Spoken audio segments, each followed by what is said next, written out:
এগ্ৰিনেক্সাছৰ ফালৰ পৰা সকলো ফাৰ্মাৰক নমস্কাৰ। ধান খেতিৰ 4টা মেজৰ সমস্যাৰ বিষয়ে আলোচনা কৰিম আৰু এই 4টা মেজৰ সমস্যা ধান খেতি লগোৱাৰ কেইদিনমান পিছৰ পৰাই আৰম্ভ হৈ যায়। এই সমস্যাবোৰ চাব, খেতিখনত প্ৰায় খেতিত এনেকুৱা হৈ যায় গোটেই খেতিখন হালধীয়া হৈ যায়।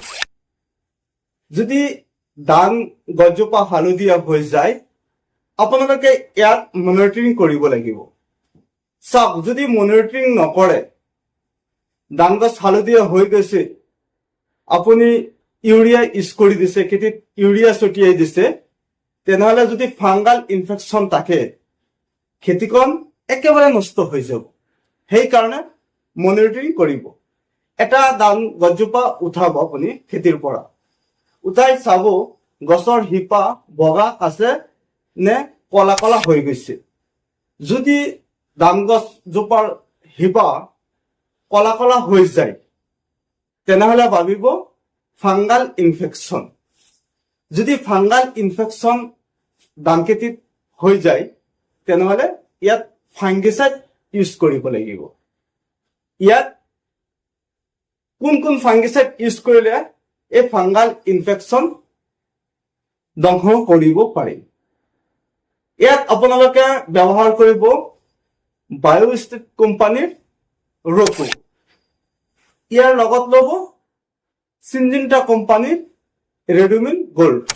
এই দুটা ফাংগিচাইড আপোনালোকে কম্বিনেশ্যন কৰিব। যদি ধান গছৰ ফাংগাল ইনফেকশ্যন হয়, তেন্তে ৰকো আৰু ৰেডুমিন গোল্ড এই দুটা ফাংগিচাইড আপোনাৰ লাগিবই। প্ৰতি একৰত আপোনালোকে 300 গ্ৰাম ৰকো ফাংগিচাইড ল'ব আৰু 300 গ্ৰাম ৰেডুমিন গোল্ড ফাংগিচাইড ল'ব। টোটাল হ'ব 600 গ্ৰাম। এই 600 গ্ৰাম আপোনালোকে প্ৰতি একৰত দিব পাৰিব। এতিয়া কথাটো হ'ল, 600 গ্ৰাম মেডিচিন আমি খেতিত ছটিয়াব নোৱাৰিম। কাৰণ চাওক, যদি এনেধৰণৰ পৰিস্থিতি হৈ যায়, তেনেহলে আমি ফাংগিচাইড স্প্ৰে কৰিলে কোনো ধৰণৰ কাম নহব আৰু ধান খেতিত ড্ৰেঞ্চিং কৰিব নোৱাৰো। সেইকাৰণে এই ফাংগিচাইড কি কৰিব লাগিব, খেতিখনত ছটিয়াই দিব লাগিব। ইয়াত আমি কেনেকৈ ছটিয়াম, আপোনালোকে এইটো হৈছে এটা চিক্ৰেট পইণ্ট ক'ব লাগিব। 600 গ্ৰাম ফাংগিচাইডৰ লগত আপোনালোকে বালি মিহলাই ল'ব। বালি মিহলাই আপোনালোকৰ খেতিখনত ছটিয়াই দিব পাৰিব। এই ফাংগাল ইনফেকশ্যন লগে লগে খেতিৰ পৰা গুচি যাব। 2 নম্বৰ মেজৰ সমস্যা হয় ধান গছৰ। চাব, ধান গছজোপাৰ তলৰ পাতবোৰ শুকাই আছে। যদি তলৰ পাতবোৰ শুকাই আছে, তেনেহলে এই খেতিখনত নাইট্ৰজেনৰ ডিফিচিয়েঞ্চি হৈছে। ইয়াত নাইট্ৰজেনৰ যেতিয়াই ডিফিচিয়েঞ্চি হ'ব, তেতিয়া ধান গছৰ তলৰ পাতবোৰ কি হ'ব, শুকাই যাব। সেইকাৰণে ইয়াত দিব লাগিব নাইট্ৰজেন। এতিয়া আমি যদি এনেকুৱা খেতিত ডিফিচিয়েঞ্চি দেখা দিয়ে, তলৰ পাতবোৰ শুকাই আছে, আমি ইয়াত ইউৰিয়া ব্যৱহাৰ কৰিলে বেছি ৰিজাল্ট নাপাম। কাৰণ গছত ইনফেকশ্যন হৈ গৈছে নাইট্ৰজেনৰ। লগে লগে ইউৰিয়া যদি আমি খেতিখনত ছটিয়াই দিওঁ, যিমান ৰিজাল্ট পাব লাগে সিমান নাপাম। সেইকাৰণে আপোনালোকে ইয়াত ব্যৱহাৰ কৰিব ফাষ্ট ৰিজাল্টৰ কাৰণে নেনো ইউৰিয়া। নেনো ইউৰিয়া আপোনালোকে স্প্ৰে কৰিব লাগিব এই ধান গছত। নেনো ইউৰিয়া আপোনালোকে প্ৰতি লিটাৰ পানীত 4 ml কৈ দি খেতিত স্প্ৰে কৰি দিব। ধান গছৰ 3 নম্বৰ মেজৰ সমস্যাটো হৈছে, কেতিয়াবা ওপৰৰ পাত শুকাই যায়।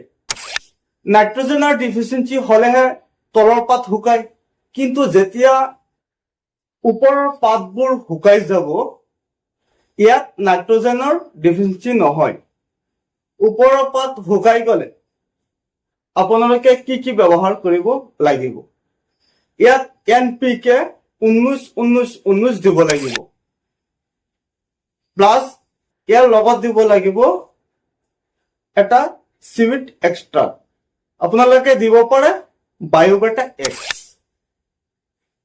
এই দুটা আপোনালোকে কম্বিনেশ্যন কৰিব।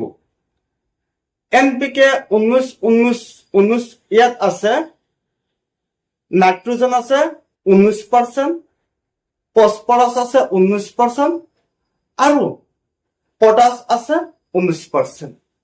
লগত বায়োবেটা এক্স আপোনালোকে কম্বিনেশ্যন কৰিব। NPK 19-19 দিব আপোনালোকে প্ৰতি লিটাৰ পানীত 5 গ্ৰাম আৰু বায়োবেটা এক্স প্ৰতি লিটাৰ পানীত আপোনালোকে 2 ml কৈ এই মাইক্ৰনিউট্ৰিয়েন্টছ আপোনালোকে খেতিত স্প্ৰে কৰি দিব লাগিব।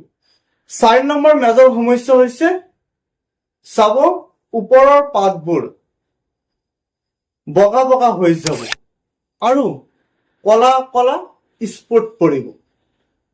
যদি ওপৰৰ পাতৰ ধান গছজোপাৰ চাব ওপৰৰ পাতৰ যদি কলা কলা স্পট পৰে, স্পট দেখা যায় গছৰ পাতবোৰত আৰু পাতবোৰ বগা বগা হৈ যায়, এনেধৰণৰ যদি হৈ যায় তেনেহলে ইয়াত দিব লাগিব জিংক সালফেট আৰু ফেৰছ সালফেট। এই দুটা কম্বিনেশ্যন কৰিব লাগিব আপোনালোকৰ। জিংক সালফেট আৰু ফেৰছ সালফেট প্ৰতি লিটাৰ পানীত ফেৰছ সালফেট দিব 5 গ্ৰাম আৰু জিংক সালফেট দিব 5 গ্ৰাম।